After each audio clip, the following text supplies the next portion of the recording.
Well, it's not surprising, and I think I would go as far as to say it's a best practice when it's possible. Sometimes family of origin can be part of the still be using, and maybe there's conflict there, and maybe it interferes.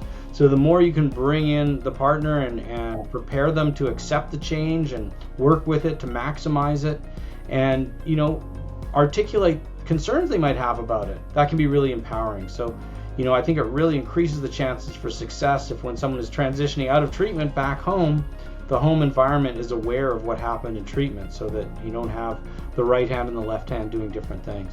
I believe if we can get the person well, wonderful, but if you put them back into a family system that maybe is not healthy, their chances of recovery go down. I think that if we can help the family get well, like it creates a better landing point for the person when they come out of treatment or get onto their journey of recovery. The husband can go to treatment, but when he gets out, and if nothing else is shifted in the system, then the odds of sustained recovery are much lower. Whereas if the spouse is also getting support and understanding like what's been happening here and what changes do we need to be made and what boundaries need to be set and what needs to shift, then the system holistically changes.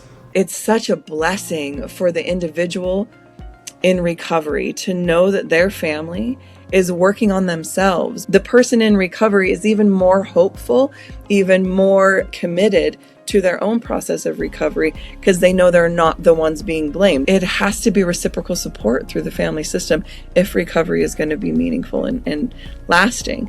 We really need the families to be engaged, right? Because we're sort of dealing with everything in that moment. If the system doesn't change, and I know you know this better than anybody, right? The person comes back all chipper and that sort of angry, resentful, mistrusting family is there waiting for you. Be a challenge. If I was going to extend that into kind of a family systems approach, it's that whole idea that if the system gets healthier, it can help the individual get healthier. How important is it for a family member who has a loved one affected by gambling disorder to get specialized support? I think the short answer is it's vital. It's very, very important that somebody with expertise understanding the psychology. It makes perfect sense to me. It's a bit of a no-brainer. I mean, families that are involved, look, like, how do you feel when you're having a shit day and the people around you, love on you and are like, hey, Ross, man, we got you. We got you.